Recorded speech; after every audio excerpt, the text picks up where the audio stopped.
भगवत मार्ग के पथिक हैं और हमारी श्वास बिना नाम के चली जाए, मतलब धिक्कार है, हमारे जीवन को धिक्कार। उसी को नारद जी संस्कृत में लिख रहे हैं, तदर्पिता अखिलाचारिता तद्विस्मरणेन परम व्याकुलते थी। हर आचरण अपने प्रभु के लिए करे और एक सेकंड के लिए भी भूलने पर ऐसी व्याकुलता हो जैसे तुम्हें जल में डुबो दिया जाए और फिर श्वास लेने के लिए व्याकुलता होती है, ऐसी। तो जब हम श्वास श्वास नाम जपने का अभ्यास करें, पहले मन लगता नहीं, स्वाभाविक लगाना होता है, और एक बार लग गया तो सच्ची मानो जैसे दिल की धड़कन अपने आप हो रही ना, ऐसे अपने आप सुमिरन होता है।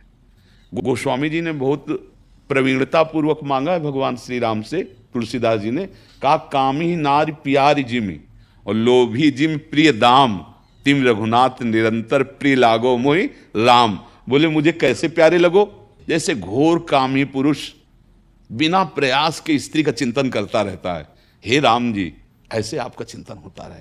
जैसे लोभी कंजूस आदमी रुपया का बिना प्रयास के चिंतन करता रहता है, ऐसे हे राम जी बिना प्रयास के आपका नाम, ऐसे लोभी की तरह जैसे दाम प्रिय और कामी को जैसे स्त्री प्रिय, ऐसे हे नाथ आप मुझे प्रिय लगो। तो यदि हमारी महत्व बुद्धि हो जाए नाम में और कुछ दिन हट करके हम अभ्यास करें नाम का, कि कोई भी श्वास खाली ना जाने पावे नाम की, फिर नाम अव्याव्रत हो जाएगा। अव्याव्रत माने अखंड भजन, अपने आप हो ऐसे और जहां नाम चला तो सारे विकार मिटा करके प्रभु का रूप प्रकाशित करता है, आराध्य देव का रूप।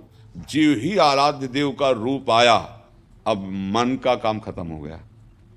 जैसे चीटा पिघले हुए गुड़ में फंस जाए तो एक ही उपाय केवल मर ही सकता है, दूसरा कोई उपाय नहीं है, क्योंकि उसकी टांगें ऐसी होती ना, फंस गया ना, अब आप वो मर ही जाएगा।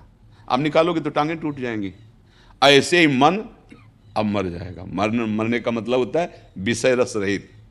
मन मारिया तन बस में कीना, हुआ भरम सब दूर, बाहर से कछ दिखत नाई अंदर चमके नूर।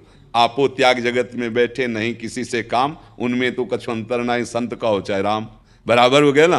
तो ये जब हम जाप नाम का प्रत्येक श्वास में करें और ऐसी निष्ठा रखें कि अगर थोड़ा भी विस्मरण हो तो हमें असहनीय हो जाए, पर हम लोग घंटों भूल जाएंगे और असहनीय नहीं होगा।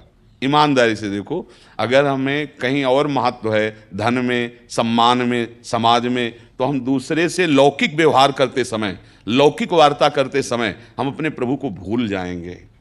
और जबकि त्रिभुवन की राजलक्ष्मी देने पर भी जो आधे पल के लिए भगवान का विस्मरण ना करे, वो सच्चा महाभागवत, वो भगवान का दास, जो त्रिभुवन की राजलक्ष्मी देने पर भी आधे पल के लिए भी भगवान का विस्मरण ना करे। तो ये होता है अभ्यास से और गुरु कृपा से। गुरु कृपा से जो नाम मिला, मंत्र मिला, अब अभ्यास करें कि कोई श्वास खाली ना जाए। तो कुछ दिन आप अभ्यास करो, मन को पकड़ाओ, और एक बार मन पकड़ ले फिर आप छुड़ा नहीं सकते। जैसे देखो, एक बार मन ने विषय भोगों को पकड़ रखा है, अब कितनी ताकत साधक लगा रहा है, कितना परेशान कर रहा है मन कि हम निर्विषय होकर भगवान को भजें, लेकिन बार बार वहीं पहुंच जाता है, वहीं पहुंच जाता है, क्योंकि इसने पकड़ रखा है विषय को। अब लड़ाई साधना इसी बात की है, विषय छुड़वाकर भगवान पकड़ाना है।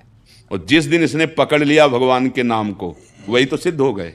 स्वाभाविक भगवान का स्मरण, स्वाभाविक भगवान नाम चिंतन, लीला चिंतन, रूप चिंतन, गुण चिंतन, अब वो प्रेम की दशा को प्राप्त हो जाता है।